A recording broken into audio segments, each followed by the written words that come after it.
Many of the iconic Cleethorpes venues that provided entertainment for both locals and visitors have now gone.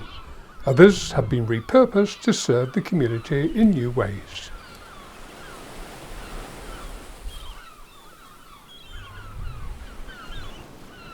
Built in 1873 with money from the Sheffield, Manchester and Lincolnshire Railway Company, Cleethorpes Pier gave the influx of holidaymakers from northern textile and steel mills the chance to follow the ebbing tide on a 1,200-foot journey out across the sand.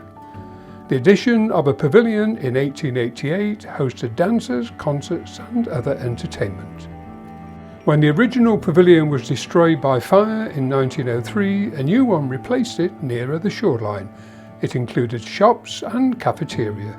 Substantial refurbishment in 1968 added a 600-seat concert hall, cafe and bar, which hosted traditional summer shows, wrestling, live music, dance festivals and even coin and stamp fairs. The venue hosted some of the best music and top entertainers of the period. In 1985, the pavilion was converted into a nightclub, Pier 39, which became a popular party venue featuring top DJs and live bands. Streets like a jungle, so call the police.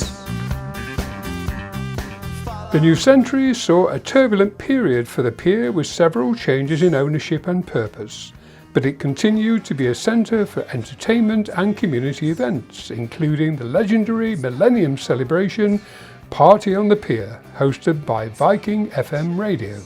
It was I think they used the pier itself as the stage and the audience were on the beach. The only problem was the tide came in.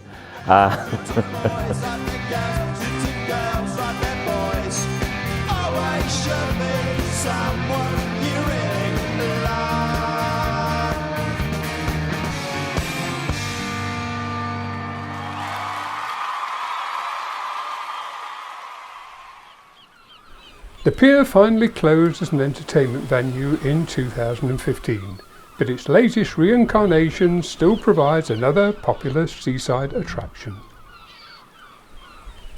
The nearby Empire Theatre first opened in 1913 following conversion of the 19th century Alexander Hall. The theatre provided year-round entertainment from visiting repertory companies, talent contests, popular summer shows and winter pantomimes. During its heyday in the late 1940s and 50s, it attracted some of the country's greatest comedians, singers and entertainers.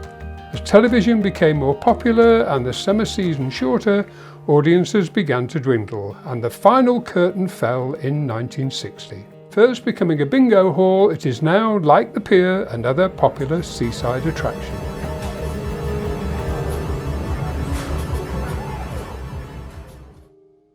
The Marineland Zoo opened in 1966 on a site to the south of the resort.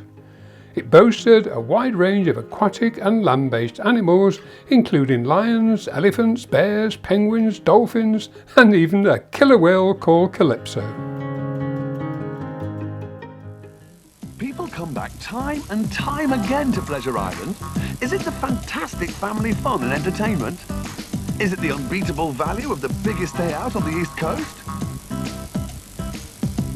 Or is it the breathtaking boomerang?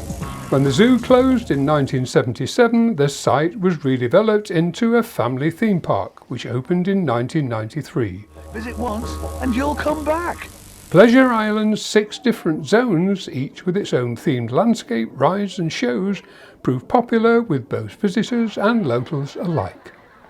It was originally going to be Pleasurewood Hills in Cleethorpes, and it was going to be a Wild West themed and American, but the company that was doing that went bust, so they had to move on. Flamingo Land and Robert Gibb bought the park out completely. They brought in a new theming company, they redid all the buildings, and they brought in the Spain theme, the Old England theme, and rides like the Boomerang and the bigger things. All of that was put in by them. It's a very long history. For such a small place, it's such a very intricate and amazing history to have researched. In the new century, it hosted family spectaculars like Planet Circus and music festivals featuring some of the top artists in blues, jazz and folk.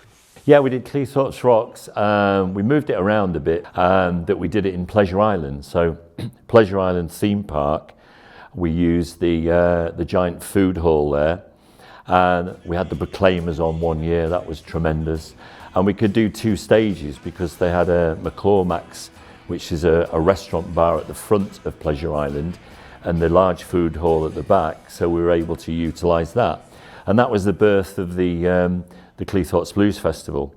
The park changed hands in 2010 and the new owner, Melanie Wood, added a farm and petting zoo in 2013. But with dwindling visitor numbers, the park struggled to survive, finally closing for good in 2016.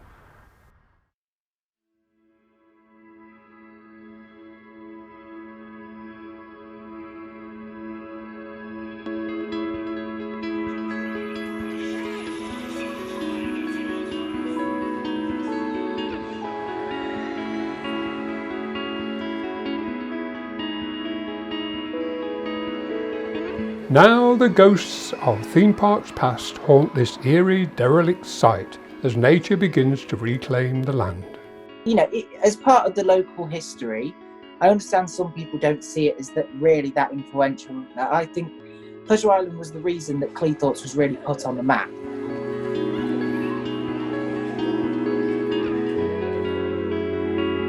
In 2020, plans were unveiled by a private consortium to develop the site into a holiday village with hotel lodges and shops.